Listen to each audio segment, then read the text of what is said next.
Rowan's hand sat like a crown on a piece of velvet. Rowan approached the box in amazement.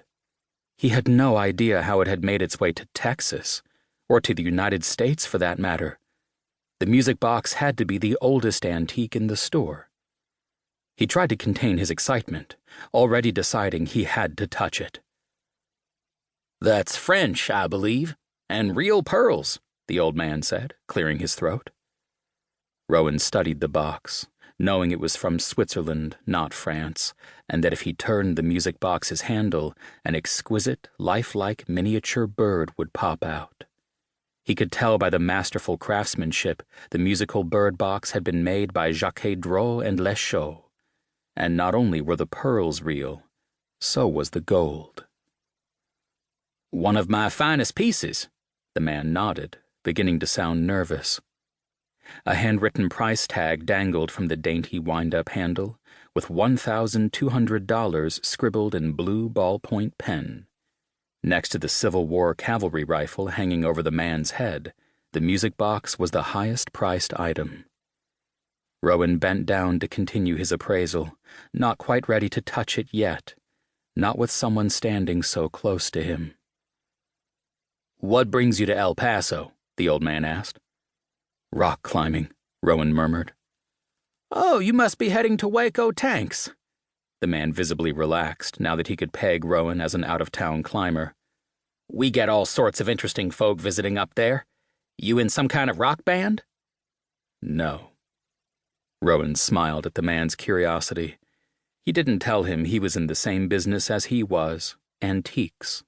Though Rowan handled one-of-a-kind rare items, and by appointment only. He had sold a Jacques Dreux musical bird box once. If his instincts were correct, this one would be worth more. The phone behind the counter gave a shrill ring. The old man excused himself to answer it.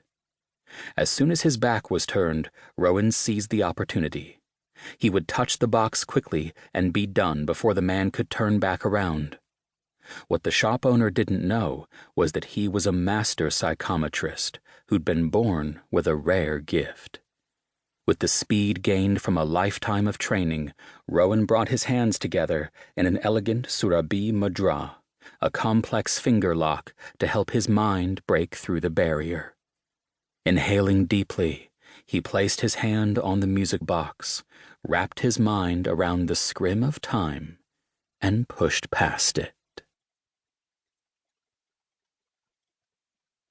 Vienna, 1784. Regina gasped with pleasure as the dainty mechanical bird popped out of the music box and began its slow turn with a sing-song tweet. She had heard of these new singing boxes, but had yet to see one. The handcrafted creature was no bigger than the tip of her index finger, and yet its wings flapped like a real bird. Even the iridescent feathers ruffled with life. "What a marvelous invention," she said aloud, although she was alone in her room. She had been in the middle of warming up for tomorrow's concert and waiting anxiously for her music when her maid announced the court official's arrival. Regina jumped up, at first thinking her sheet music had finally come. She'd been waiting days for the sonata, but it wasn't the new composition.